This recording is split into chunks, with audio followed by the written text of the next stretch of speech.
नमस्कार बच्चों, जय महादेव। कैसे हो आप लोग? आशा करते हैं आप लोग अच्छे होंगे। पढ़ाई बहुत ही मन से कर रहे होंगे। अगर नहीं कर रहे हैं तो करना शुरू कर दीजिए, क्योंकि परीक्षा बिल्कुल सर पर है। तो जैसा कि हमने पिछले पार्ट में आपको बताया था कि अम्ल क्षार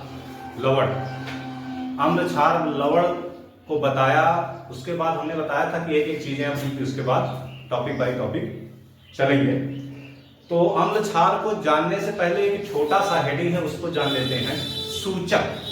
सूचक मतलब इंडिकेटर, यानी कि उसका यूज हम करते हैं ये पता करने के लिए कि ये चीजें अम्ल है कि क्षार है। तो सूचक उसी को कहते हैं, किसी चीज को इंडिकेट करे, किसी चीज को बताए कि ये चीजें हैं, तो उसी को कहते हैं सूचक। सूचक क्या है कि ऐसे रंजक मीन्स होता है बच्चों डाई, कलर। रंजक मीन्स क्या होता है? डाई यानी रंग। तो ऐसे रंजक जिनका रंग अम्लीय या क्षारीय माध्यमों में अलग अलग हो जाए, यानी उनके हिसाब से हो जाए, उसको कहते हैं सूचक। माध्यम में भिन्न भिन्न होता है, सूचक कहलाते हैं। यानी अपने दिमाग में आप अपनी लैंग्वेज में, अपनी भाषा में बैठा लो कि सूचक क्या है। सूचक एक ऐसी चीज है, यानी जिसको हम उस केमिकल में लगा दें तो उसका रंग बदल जाएगा। इससे हमें ये पता चल जाएगा कि ये क्या है, अम्ल है कि क्षार है। ठीक है, तो सूचक क्या है? सूचक ऐसे रंजक जिनका रंग अम्लीय या क्षारीय माध्यमों में भिन्न भिन्न होता है, सूचक कहलाते हैं। प्रमुख रूप से सूचक 3 हैं। कौन कौन से हैं? एक लिटमस, दूसरा फिनोल्फ्थालीन और तीसरा मेथिल ऑरेंज। 3 सूचक हैं, यानी कि इनका उपयोग हम फैक्ट्रियों में, कंपनियों में, हर जगह जहां लैब है वहां ये पता करने के लिए करते हैं कि कितना स्ट्रॉन्ग मतलब कितनी इसकी अम्लता है या कितनी इसकी क्षारकता है। उससे पीएच इंडिकेटर भी कहते हैं।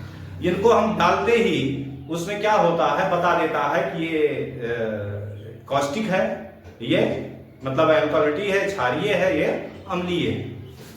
हमने भी किया कंपनी में, लैब में, तो हमें इस बात का पता, हमने बहुत सारे किए हैं। तो उसमें क्या होता है, लिटमस, फिनोल्फ्थालीन, मेथिल ऑरेंज आदि सूचक हैं, जिन्हें क्या कहते हैं, अम्ल क्षार सूचक। ये टॉपिक बच्चों इतना ही है। इसके बाद अगली टॉपिक क्या होती है? अगली टॉपिक जैसे हमने कल छोड़ा था अम्ल और क्षार, अम्ल लवण को है, तो उसी का अगला टॉपिक है हमारे पास अम्लों का वर्गीकरण। तो हम नेक्स्ट आते हैं, अम्लों का वर्गीकरण पढ़ते हैं। ठीक है, अम्लों का वर्गीकरण। अम्लों का वर्गीकरण में क्या है कि अम्ल 2 प्रकार के होते हैं। एक होता है खनिज अम्ल और दूसरा होता है कार्बनिक अम्ल। कार्बनिक अम्ल अर्थात जो कार्बन से बना हो, कार्बनिक अम्ल होता है, यानी उसमें कार्बनिक यौगिक हो, कार्बनिक कंपाउंड हो, ऑर्गेनिक कंपाउंड हो। और दूसरा होता है खनिज अम्ल, यानी कि जो हम खनिजों से प्राप्त करें या खनिजों से प्राप्त पदार्थों से जो अम्ल बनाए जाते हैं वह होता है खनिज अम्ल। तो बच्चों सबसे पहले हम नंबर 1 लिखते हैं और एक दो एग्जांपल लेते हैं। कार्बनिक अम्ल, कार्बनिक अम्ल क्या है? कार्बनिक अम्ल। कार्बनिक अम्ल में सबसे मुख्य रूप से 2 याद कर लो। एक है CH3COOH, इसका नाम है एसिटिक अम्ल। क्या है? एसिटिक अम्ल। दूसरा है HCOOH, इसको कहते हैं फार्मिक अम्ल।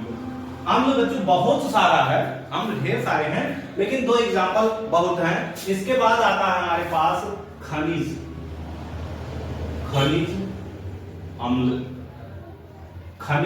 अम्ल। अब सोचो, कार्बनिक अम्ल हमारे लिए कहीं कहीं फायदेमंद भी है, जैसे एसिटिक अम्ल। एसिटिक अम्ल क्या होता है? सिरका वगैरह में रहता है कुछ %, यानी सिरका जो होता है वह एसिटिक अम्ल ही उसमें पाया जाता है। तो सिरके में मिल गया, फार्मिक अम्ल हो गया, इमली में हो गया, सिट्रिक एसिड हो गया, ये सब क्या है? कार्बनिक अम्ल है। अब इसके बाद आता है खनिज अम्ल। बच्चों खनिज अम्ल का नाम आते ही अपने दिमाग में एक चीज रखो कि कोई चीज अगर हम खाने के खोद के उसमें डाल दे तो वो क्या होगा, खराब होगा। लोहा हो, इंसान हो, जानवर हो, कोई वस्तु हो, मिट्टी में डाल दो तो क्या होगा, वो खराब होगा। वही चीज खनिज अम्ल जो है वह हमारे लिए खतरनाक होता है, हमारे शरीर के लिए बहुत ही हानिकारक होता है। तो इसलिए कभी भी इसको डायरेक्ट हाथ से नहीं छूना चाहिए। तो खनिज अम्ल में क्या है, उसमें कार्बन नहीं होना चाहिए, मतलब क्या हो, H2SO4। ये क्या है, बहुत ही खतरनाक अम्ल है। इसका नाम है सल्फ्यूरिक अम्ल, स्ट्रॉन्ग एसिड में आता है। दूसरा है HNO3 नाइट्रिक अम्ल, और बहुत सारे हैं, फिर अब जाने दो, HCl है, तमाम है। तो ये सब क्या है, ये खनिज अम्ल है, ठीक है। ये कार्बनिक अम्ल है और ये खनिज अम्ल है। तो अम्लों का वर्गीकरण हो गया बच्चों। अब इसके बाद आता है कि अम्ल और क्षार के साथ यानी इनके गुण क्या है, रासायनिक गुण धर्म क्या है, वह हम अगला हेडिंग लेते हैं। ठीक है। क्या अम्लों का वर्गीकरण हो गया। अब इसके बाद हम बताएंगे आपको नेक्स्ट। हाँ बच्चों, हमने अभी आपको बताया कि अम्ल का वर्गीकरण, अम्ल के वर्गीकरण में अम्ल दो प्रकार के आपको बताया गया, एक खनिज अम्ल और एक कार्बनिक अम्ल। अब उसमें उसके बाद हमको आपको बताना है, कल जैसे कि हमने पिछली बार बताया था, तो आगे उसका भी एक एक चीज व्याख्या करनी है। तो अम्ल तथा क्षारक के रासायनिक गुणधर्म, chemical properties of acid and base, chemical properties of acid and base, इसके रासायनिक गुणधर्म क्या है, एक दो पॉइंट आपको बताएंगे। सबसे पहला पॉइंट क्या है कि यह जलीय विलयन में विद्युत का सुचालक होता है। क्या होता है, नंबर एक, जलीय विलयन में विद्युत का, मतलब ये अपने अवयव में जब टूट जाएगा, जैसे NaCl है तो क्या होगा, CuSO4 है तो क्या होगा, Cu2 plus SO4 minus double, तो क्या होगा, जलीय विलयन में विद्युत, इनका जलीय विलयन क्या होता है, जलीय विलयन विद्युत का सुचालक होता है। क्या होता है, जलीय विलयन विद्युत का सुचालक होता है। दूसरा क्या है, अगर यह धातु से क्रिया करे, क्या, धातु से अम्ल क्रिया करे, धातु से क्या क्रिया करे, धातु से अम्ल क्रिया करे या क्षार क्रिया करे, दोनों का अलग अलग बताते हैं। धातु का अम्ल के साथ क्रिया करना है तो क्या होगा, धातु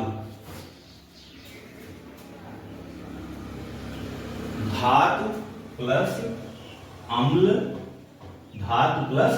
अम्ल गिव्स आउट, यानी प्राप्त जो होगा, इसका प्रोडक्ट आएगा, वह आएगा धातु लवण।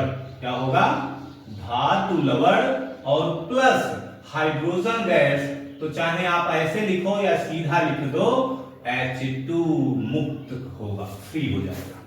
बात समझ में आई। अब धातु लवण मतलब धातुओं से क्रिया करे, कौन सी धातु हो जाए, धातु में जैसे हो जाए Na, Mg, Cu, Zn, zinc इत्यादि, ये धातुएं हैं। और किससे क्रिया करने, अम्ल से। कोई भी इनका जो है तनु अम्ल हो, तनु अम्लों से क्रिया करेंगे तो क्या बनाएंगे, धातु लवण प्लस हाइड्रोजन गैस मुक्त होगा। क्या होगा, हाइड्रोजन गैस मुक्त होगा। यानी हम ले लेते हैं अम्ल, कौन सा लें, अम्ल H2SO4 चल लेते हैं, स्ट्रॉन्ग एसिड है तो लेते हैं अम्ल की जगह H2SO4 और यहां ले लें Na। जाहिर 2Na क्यों लिया गया, क्योंकि H2 है, सोडियम का जो संयोजकता वैलेंसी है 1 होता है, इसलिए 2 ले लिए। अब बैलेंस हो जाएगा इसका, तो क्या बनेगा, धातु लवण यानी Na2SO4। क्या बनेगा, Na2SO4 और प्लस बच क्या गया, H2 को क्या करेंगे, हम मुक्त करेंगे। दूसरा हम ले लेते हैं, एक तो एक एग्जांपल हो गया, दूसरा ले लेते हैं B Mg प्लस H2SO4, ये क्या बन जाएगा? MgSO4। ये सोडियम सल्फेट मैग्नीशियम